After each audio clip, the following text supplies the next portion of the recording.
അതെ, ഇന്ന് നമുക്ക് നല്ല ഫ്രഷ് തെരണ്ടി കിട്ടിയിട്ടുണ്ട്.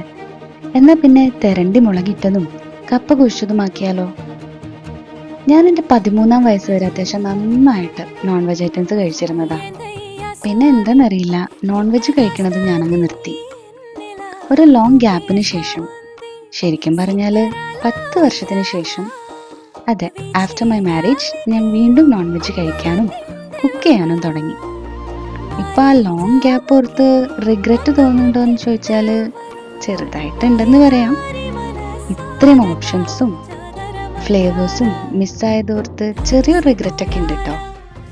ബട്ട് ഇപ്പം അതെല്ലാം കോമ്പൻസേറ്റ് ചെയ്യാനുള്ള പ്ലാനാണ്. ഇതുപോലെ തേങ്ങ ചേർത്ത് നല്ല കുഴച്ച കപ്പയിൽ നല്ല മുളകിട്ട തെരണ്ടിക്കറിയും ആ തേങ്ങ കൊത്തും ചേർത്ത് കുഴച്ച് വേറൊരു ഫീലാണ് അതല്ലേ. ശുഭരാണോ?